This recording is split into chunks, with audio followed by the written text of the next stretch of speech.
So I walked all the way to Starbucks to make a video. Then it got too windy. So now I'm coming back. And I'm in one of those frame of mind where I have too many ideas and I don't know which one to talk about. So this is going to be a little bit of a tangent on the topics of authenticity and surprise.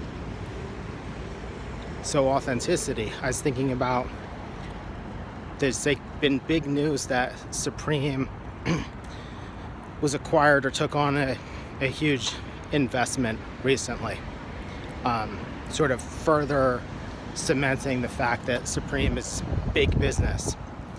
At the same time that they have done this, their last collection or drop 2 weeks ago had a bunch of Supreme by Independent gear. So Independent's a skateboard truck company.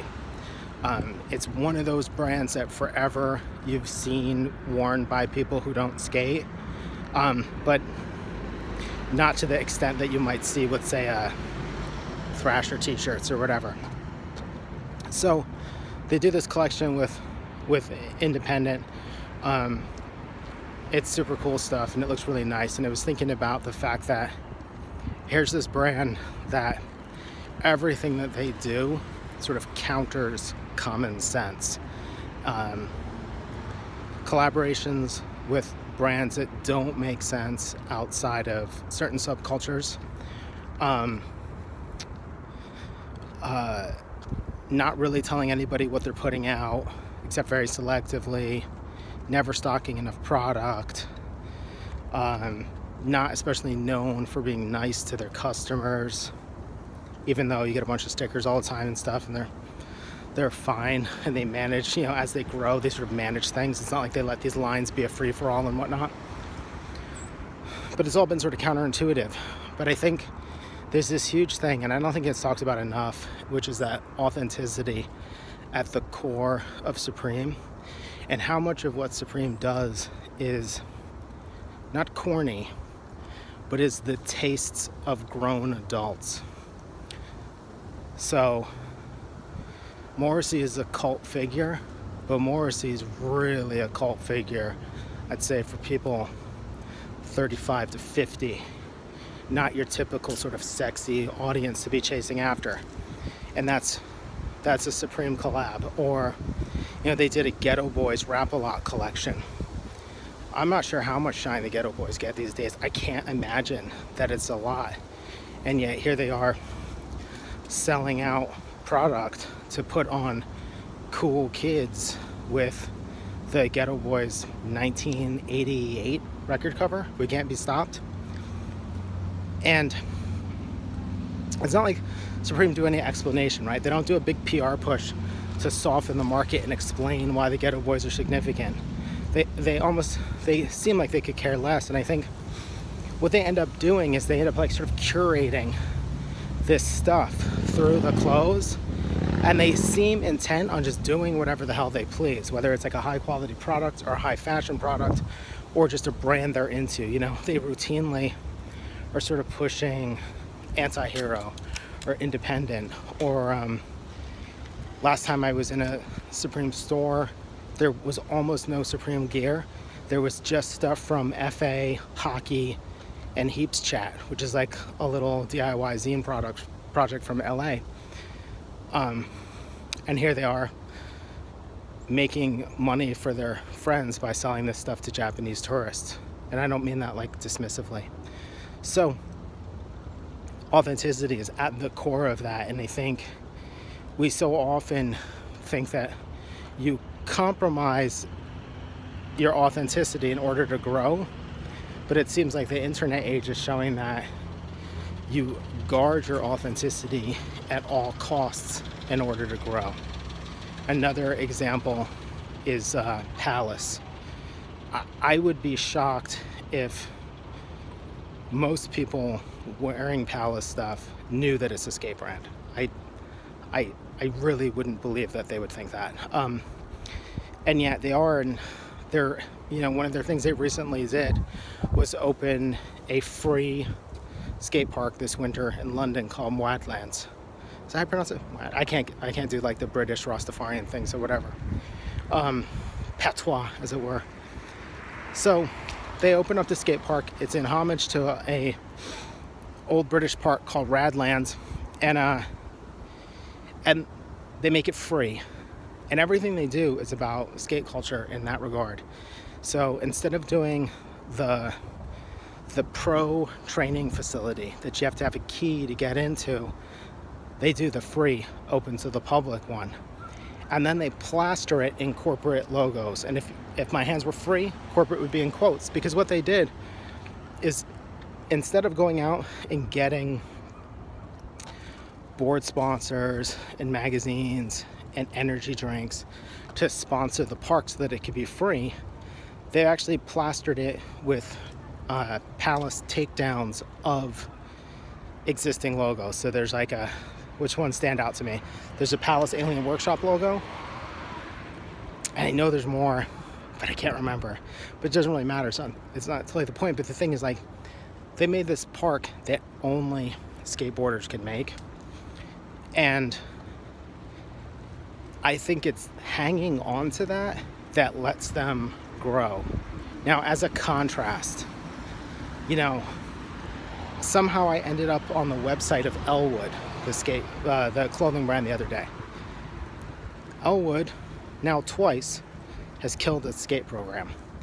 At one point, it was started by Sal Barbier, and at another point, it was rebooted with Kenny Anderson at the helm. It had an incredible team. They made a couple cool little edits, and then they killed it. And somehow the corpse of it hangs on, and maybe it's doing awesome. I don't know. Maybe it's completely reinvented. But there's this thing that the more brands that are associated with skateboarding try to kill the skateboarding aspect of it, the less relevant they seem. Something about skateboarding, it bestows a special DNA on things. In that moment in the 90s when Alien Workshop t-shirts were being seen on Madonna, the most critical thing was for Alien Workshop to stay doing what they did. I don't know how big Zoo York are, but it does seem like one of their problems was that they got too caught up in trying to be Zoo York brand and not enough of Zoo York Skateboard Company. There's a balance there. And I'm not a business analyst. I'm just going off of gut and observation. But I think Zoo York could still be a lot more relevant had they hung on to that DNA better and protected it in the same way that when you load up the Palace website, you see first and foremost that they sell skateboards. And it seems like a brand like Element is having kind of a turnaround right now. They've always had like kind of a sick team, but it seems like they've put renewed effort into it, and they've put front and center, we are a skateboard company. Yes, we make corduroys for women or whatever, but we are a skateboard company. I have a hunch that that's going to be a critical aspect to their remaining relevant. Why that is, I don't know. I think it's just that authenticity factor. You have to come from somewhere and own it. And the less that you do that, the less you seem real. I saw Jerry Lorenzo on a panel at Complex Con, and I think I'm not about to rock some long-ass droopy t-shirt, but I almost wanted to buy one just to support that dude, because that authenticity thing is so clear. And I think it's funny because like some of the reference points to me are so corny, like Nirvana or whatever. Like Nirvana to me is like the most mainstream thing in the world, but I couldn't help but have like a serious amount of respect for the fact that this dude just says, here's where I'm coming from, here's what's important to me, that's what I'm sharing with everyone. And I think that's why something like the Supreme independent stuff is still really important. And even why something like Palace and Reebok collaborations were important, because of the fact that related to the club culture that they dip into and that they come from, that's an important an important aspect of it. I was going to talk about surprise, but I think the thing that comes down to is that when you behave authentically, but you don't get super caught up in how it will be received, I think you're more likely to surprise people. You know, at this point, it's hard to imagine that Supreme can do anything surprising, but I'm sure that they will. I'm sure there will be some collaboration that's totally out of left field, but for the reference points of those people that make that stuff, it's to them is awesome. And I know that for me, I just have a huge amount of respect for anybody who does stuff that I think is corny but seems genuine. You know, I went to Bates' booth at Complex Con, was this incredible kind of gallery exhibition of all the collaborations they had done. And like, a lot of the stuff that they're sort of celebrating, it doesn't do anything for me. Like, the reference points don't resonate with me, but the fact that they were doing things that were so authentic to them made me want to support it. And I think it's like it's almost like Gary Vaynerchuk's thank you economy idea.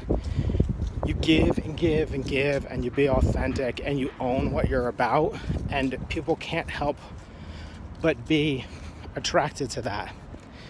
And maybe that's also a sort of good explanation for the fact that Gary's huge right now and is getting bigger by the moment and is getting opportunities that seem unheard of for a dude running an ad agency. So that's 12 minutes on the topic of authenticity. Thank you for joining me as always. Hit that subscribe button already.